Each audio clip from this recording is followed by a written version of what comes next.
grabe, wala pa rin. Nakalusot pa rin yung budget.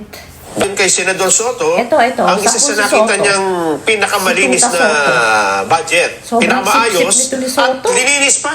Yun. Mas inayos pa ng Pangulo. Kasama ba Kalain si mo yan? Senator Soto nung linisin? Ayan, sakto. Kung naka-live stream dyan, alam mo, nakikita mo. Opo. Nakikita mo lang. Yes, Oo. true.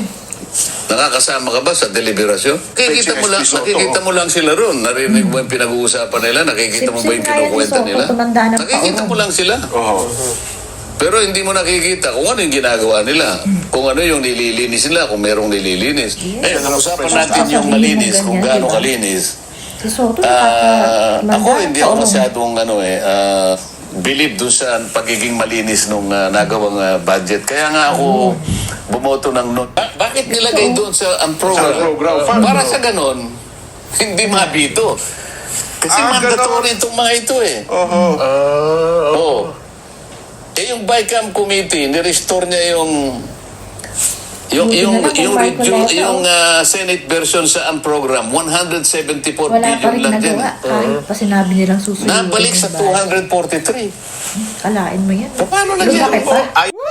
So, ayun na nga, medyo naghihimutok tong si Senator Marcoleta kasi nga, ang usapan nila dun sa budget na pinirmahan na ni BBM kahapon, susuyurin, saka hindi nila palalagpasin kahit maliliit lang na ayaw nila na mga hindi naman dapat. Wala pa rin, ayun.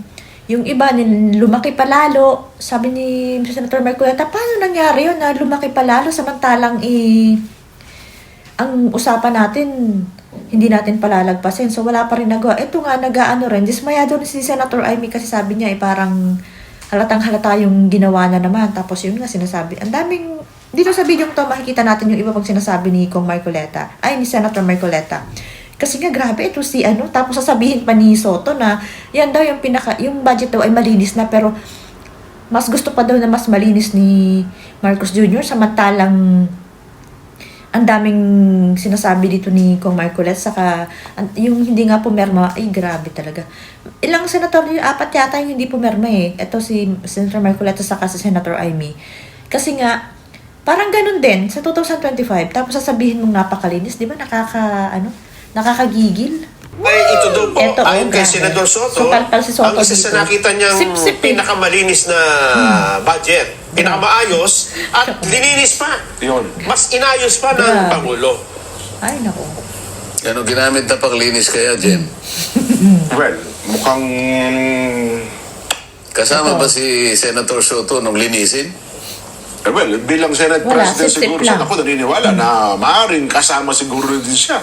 Ayan po, Kasama sa yung picture taking. sa Malacanang. Ganun. Di kasi kung ako, pagka sinabi kong malinis, dapat kasama ko, nakita ko talagang Yes, malinis. ganun dapat. Di ba? Baka Makapagsip-sip nabalitaan mo niya lang lang na talaga yan. malinis eh.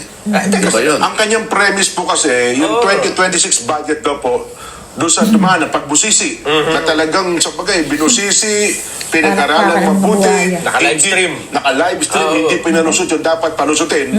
Abay, para sa kanila, malinis na po yun. Yun. Kung naka-live stream dyan, alam ba, nakikita mo. Opo. Nakikita mo lang. Oho. Nakakasama ka ba sa deliberasyon? Ayun. Parang sa BICAM, hindi ata nag-participate si SP Soto. nakikita mo lang sila ron. Narinig mo yung pinag-uusapan nila, nakikita mo ba yung kinukwenta nila? Nakikita mo lang sila. Oho. Pero hindi mo nakikita kung ano yung ginagawa nila. Ayun, di Kung ba? ano yung Sakit ka na nililinis naman, nila, Soto. kung merong nililinis. Sip ka kasi. Tama naman. Akala ko nga yung budget dyan, Nelson, ay Ito, oh. pipirmahan sa isang Lunes pa. Ayun. Yun ang balita Monday kasi. pa. Ngayon, Tamad ko kasi alam na yan. ngayon Hindi na. naman Ano, talaga kasi, binabasa eh. kaya ko naman inisip na baka sa isang Lunes pa, sa dami ng re-revisahin mo rito, na re-revisahin ng Pangulo, alam mo ba yung enrolled bill na yan dyan bago maging GAA? 4,300 pages Naku yan po, eh. malabong mabasa Yung yun. 2026 enrolled bill. Oho. Eh, pag-usapan natin yung malinis, kung gaano kalinis. Ayan eh. Soto, makinig ka. Naku. Ako hindi ako kakagigil ka. masyadong believe doon sa pagiging malinis nung nagawang budget. Kaya nga ako bumoto ng no dyan Yes. sapagkat may nakita ako na hindi rin napanagutan yung sinasabi ng marami kong kasama na Wala din. talagang susuklayin namin yan. Nanalo pa rin ang Gagamit kami Congress. ng isang suklay na masinsin ang ngipin. Suyod po ang tawag dyan. Suyod. Suyod. Oh, yan ang sulit ako lumalaban sa ganitong mga subsidies.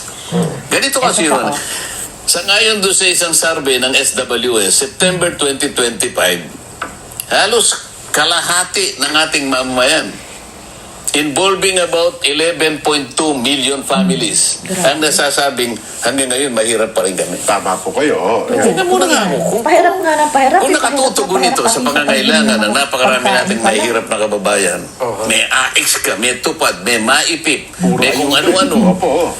ay bakit kalahati ang nagsisisigaw? Yes, Mahirap hindi pa po kami. effective yan. Isang beses lang kasi. 22 to 27% ng ating mamamayan ang nakakaranas ng tinatawag na involuntary hunger. Hindi ka ako napupunta doon sa dapat kapuntahan.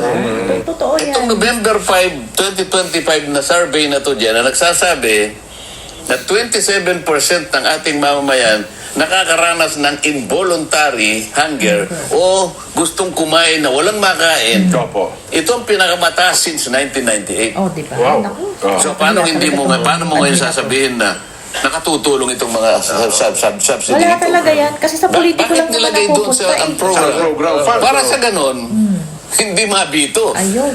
Kasi Ah, mandatory itong mga ito eh. Oho. Oo. Eh yung BICAM committee, ni-restore niya yung Senate version sa ang program, 174 billion lang dyan eh. Nabalik sa 243. Wala talaga. Wala. Ganun pa rin. nangyari ito? Busog pa rin ang mga buhaya. Samantalang susuyurin natin. Walang Saan suyo. napunta yung flood control na yan? Kasi kailangan mapanatili mo yung tiwala. Ganun po ba? Nakawala na. Kailangan yung tiwala ng mamamayan bumalik. Walang Iyan ang tiwala. isang requirement. Senator Marcoleta.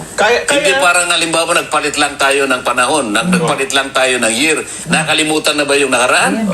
Tumawid lang tayo ng mga ilang araw, ibig sabihin ba panaginip lang yung nakaraan? Nasabi ko nga sa'yo, kahit sinong leader, Opo. kahit sang bansa, kahit sang lugar, Eh, yung nangyari kay Maduro, di ba ito ba? mapabarangay, mapano, kapag ka yung tao walang tiwala, paano Wala na talaga. paano kang Malapit na yan. maglilid? Paano kang Lahat ng gawin mo dito, alam tiwala. Mabigat mo yun. mahirap yun. O eto na nga, di ba? Pinapaliwanag talaga ni Senator Marcoleta kung bakit siya nag-vote ng no doon sa budget na yun. Kasi nga, ang usapan nila dun ng mga kasama niya susuyurin nila. Tapos ngayon, abay, lumaki pa yung mga hindi nila inaasahan. As in, sabi niya gusto niyang mailayuman lang dun sa nangyari sa 2025. Parang ganun pa rin. At yun nga sinasabi ni Senator Amy na halatang halata mo na may pinapaboran at kung sino yung talagang ginugutom. O, diba? Grabe to. Tapos, akalain mo yan, ito yung sinasabi ni Senator Marcoleta na ang dami, may tupad, may akap, may maay, kung ano pa man yan. Tapos, ang dami pa rin gutom na tao kasi nga hindi naman talaga sustainable yan. Hindi naman talaga napapakinabangan ng pangmatagalan ng mga tao. Trabaho dapat, hindi ayuda. Matagal na naman kasing sinasabi yan eh. Kaya nga lang, gustong-gusto nila yan kasi nga, bubabango sila sa tao kahit minsan lang nagawin at ang laki pa ng kupit nila dyan. Yun eh. Kaya pinagpipilitan talaga nila yan. Kita mo dati, pumayag sila Grace po sa ganyan kasi meron din sila nung nakaraan, di ba? Tapos, ito pa nga, akalain mo, ang daming mga ganyan na nilakihan pa yung ganito. Tapos, sinasabi ni Kong Marcoleta na ang hirap talaga kapag walang tiwala sa'yo ang tao. Tapos, sasabihin pa nito ni Soto na napakalinis daw nung budget pero mas gusto pa daw ni BBM ay linisin pa. Ang sip-sip mo, ang tanda mo na, paurong kang tumatanda. Alam mo dati, okay pa yan si Soto. Hindi ko alam kung ano rin nangyari dyan. Isa kaya si Lacson. Medyo okay pa sila nung time ni PRRD. Hindi sila ganyan ka-siba. Ngayon, hindi mo alam kung...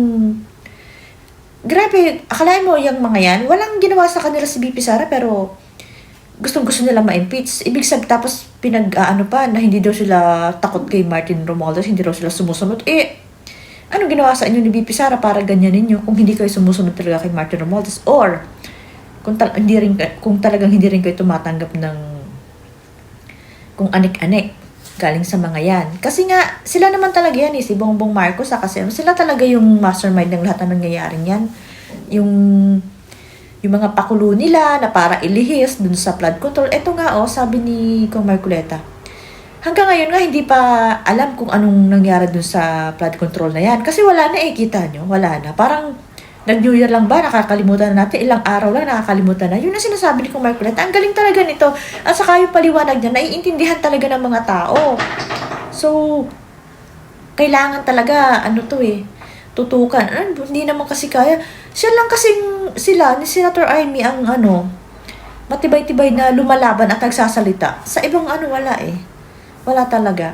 Parang, oo, lumalaban din naman yung iba, pero pagdating sa mga ganitong bagay, siya talaga yung makakapagpaunawa sa mga tao at saka makakapagpaintindi na ganito yung mali, na ganito dapat, ito yung tama. At saka yung ang sinasabi niya, wag na kasi yung mga ayudang yan. Yung sinasabi nga niya na pababain na lang yung mga kuryente, yung meron lang parang may cost yung mga tao na kapag gano'n na hindi na magbabayad. Yun yung gusto niya. Na hindi niya maisingit-singit ngayon kasi gusto niya kahit papano tutukan sana tong budget na to na maging maayos naman at talagang mapakinabangan. Grabe ang mga propaganda ngayon na sinasabi pa na si Recto na lahat daw ay mapupunta sa mga tao, sa mga ganyan. Ako po, sino pang maniniwala sa inyo sa mga pinagagawa ninyo? Ikaw Recto? Ikaw Soto? Tapos yung president na bangag? Paano paniniwalaan yung ganyan?